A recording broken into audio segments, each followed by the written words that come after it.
Hi, Josh Denbo, consumer attorney. I just had a really great telephone call with somebody who needed a little help. And you know who you are because we just got off the phone and I told you I was going to do this video.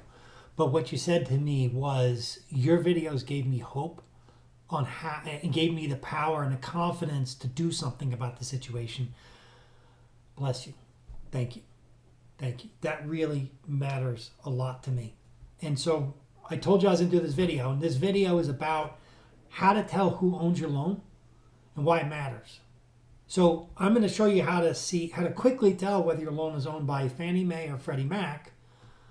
Then I'm going to explain to you that trying to find out whether your loan is owned by FHA is not so simple. And then I'm going to show you how to ignore all of that and do it the right way. Okay? I know that sounds crazy, but this whole system is crazy. Okay. The CARES Act applies to all mortgage loans, but it really applies to government-backed mortgage loans. That's FHA, Ginnie Mae, Fannie Mae, Freddie Mac, VA. There might be some more, but I don't know what they are. All right, look. To know whether your loan is owned by Fannie Mae or Freddie Mac, I'm going to look off screen for a second. You have to go to loanlookup.freddiemac.com or knowyouroptions.com/loanlookup for Fannie Mae. All right, I'll probably throw them in the comments down there so everybody knows what's going on and they can see what's happening. But what was that little square there for? But you're going to get that information quick. Okay, you'll know right away whether it's Fannie Mae or Freddie Mac. And that's really great if you are Fannie Mae or Freddie Mac. But if you're not Fannie Mae or Freddie Mac, it's kind of useless because even if you're not Fannie Mae or Freddie Mac, it doesn't mean that you're not a government-backed mortgage loan. Okay, it just doesn't mean that. There are other options. So I could give you the telephone number you could use, an 800 number to call to find out if you're an FHA mortgagor, but I'm not going to because I don't want anyone calling the number because it's a total waste of time and it's stupid because you're going to get something over the phone. And when people call me or email me and say, hey, I spoke to a mortgage servicer and they told me X, I kind of stop listening at that point because I've had so much nonsense from mortgage servicers. If it's not in writing from a mortgage servicer, I don't believe them. And if you do call your mortgage servicing company or you have the misfortune to answer the phone when they call you and they tell you the water is wet, point out to them that that's not true when it's ice. There's nothing about them, even if it sounds true or logical, you really can't trust them whatsoever. And I'm not saying that the person on the end of the phone is spending his or her entire day trying to screw you out of your house. They don't care. And they don't have the ability or the authority to go beyond the tiny little confines of what they're allowed to say. So you you think you're talking to a human, but you're really not. You're really talking to a computer because you're talking to the human punches a bunch of numbers. Okay, they told me the house is worth 550. Okay, this is what I say next. So you're speaking to a computer through a human. They don't have any power to say anything. And the point is the computers are often wrong. And when the computer's wrong, when the computer's right, the human's often wrong. And sometimes they're both wrong. So look, you want to find out who the owner and investor of your loan is? It's really simple. Pull out a mortgage statement sometime in the last 6 months. Flip to the back of the page. Look at the second page, back of the second page, third page, back of the third page. You know, all that stuff that nobody ever reads.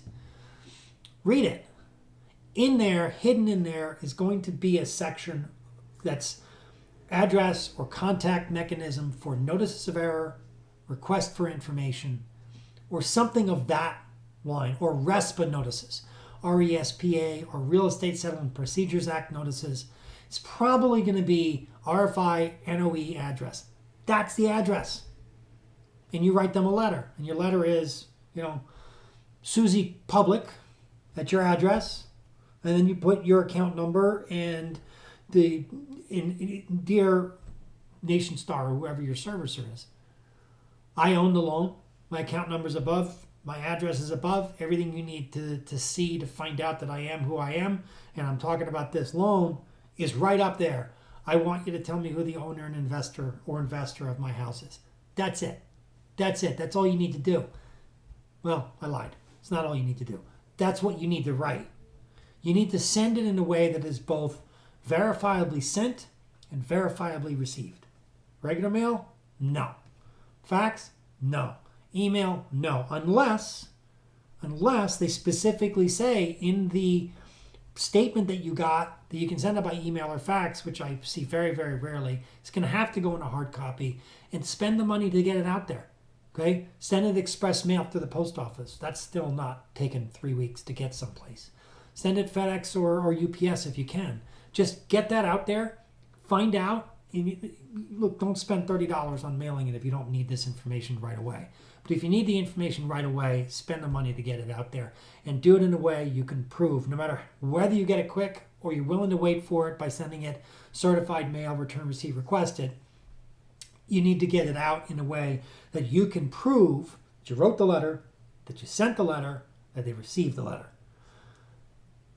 Because RESPA applies, and that's the statute that governs that regulates the mortgage servicing industry. It applies and can be used to sue the servicers and your owner investor sometimes when they make a mistake in their servicing, such as not telling you who their owner and investor is. All right, so that's the video for today. I hope it's helpful, and go find out who your owner and investor is.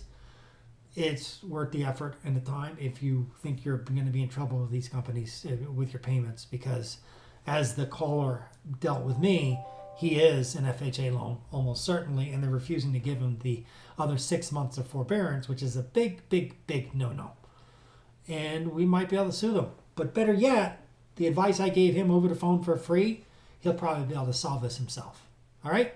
People, stay strong. I got your back. Keep fighting. Any questions, you can reach me.